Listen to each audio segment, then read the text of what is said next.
U.S. when I was 16 years old. I grew up in Angola, left during the Civil War that devastated that country, and came to the U.S. not able to speak a word of English. So I know what our folks from Haiti, from Cape Verde, from Central and South America, I know what they go through because I was there. So, and fortunately enough, I came with my parents, and I was able to go to school, pick up the language pretty quickly, and became the interpreter for my family, like a lot of us do for our families.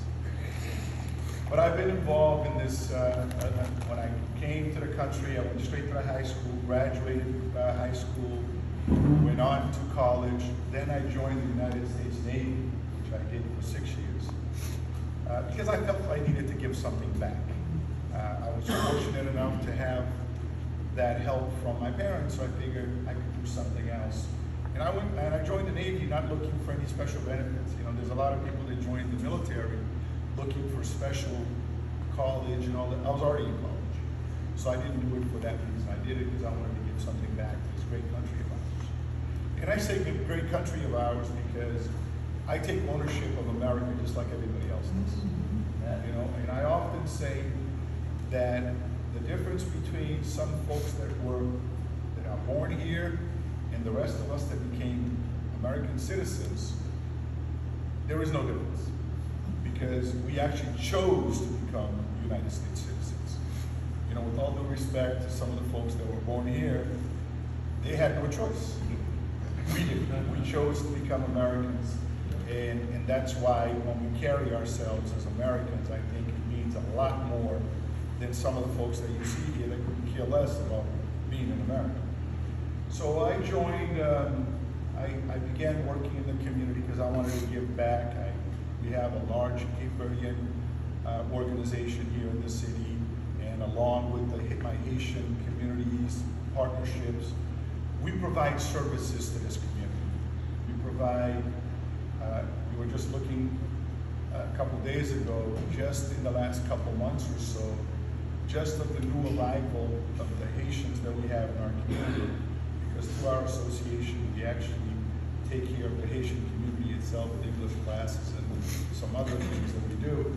We have provided over 75 individuals with computer classes. These are individuals that probably have never seen a computer in their lives, but we have given it a computer to them, some free internet, and we were just putting that list together, you know, with our, you know, young lady who actually came in through a PTS, you know, that we're trying to do whatever we can to legalize her status permanently so she doesn't have to go through that. But it's always been about providing services, serving the community. As the good doctor mentioned, I actually served as the mayor of this city for 7 months when Mayor Carpenter died. I was in the council at the time, and I assumed that role. I was elected by my peers on the city council to become the mayor of the city. And I thought I did a pretty decent job, to be honest with you, because I believe it or not, there was a lot of things that needed ratcheting up. We had a $45 million lawsuit that had been filed by a minority here in the city that probably was going to bankrupt the city. And I was able, they couldn't do it for 4 or 5 years, I was able to settle that lawsuit for 10% of what it was. And thus saving technically the city, because 45 million would have bankrupted the city, 4.5 we were able to basically pay for it. And there was other things, you know, there was the negotiations with the water plant, and some of the other issues that we were facing in the city, looking for grants to do the Petronelli Way right down the street here to get that like all done with the new garage and all that. So there was a variety of stuff, and it wasn't my mandate because I was just fulfilling the 7 months of the Carpenter administration. But at the same time, you know, this great sense of community had actually, to be fair and clear, I supported Robert Sullivan for 3 terms to be mayor of the city, because I felt that he had the experience to run the city. Because I was just talking to the Reverend here. In politics, politics, it's the only profession that doesn't require you to have a resume or to fill out a job application. Now, Brockton is a $618 million business. If this was a subdivision of Microsoft, the 8 people that are on the list of running for mayor probably wouldn't get an interview. Because if you show up and you have 0 supervisory experience, 0 management experience, 0 financial experience, you don't have a family in some cases, you're not a homeowner, you have never paid taxes in the community, you have never paid a water bill in the community, that would not get you an interview.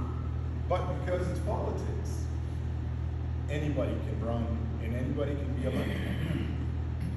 But it depends on people like yourselves to make sure that we don't make the mistakes of the past, where we grab someone that just has the goodwill and put them in a position that requires you to manage close to 5,000 employees in the city.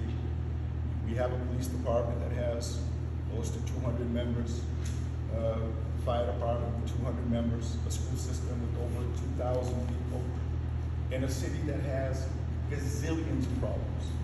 I said this the other day, and I'm going to continue to say, we have currently a 6 city.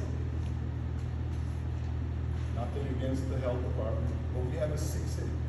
If you look at it, we have a city that relies on its residents for survival. And cities can't do that. Most cities, their tax base are 45, 50, 55% residential, 40, 45, 50 commercial to balance things up. And you know what it is to drive? It's 70 plus residential and 20 and a little bit commercial.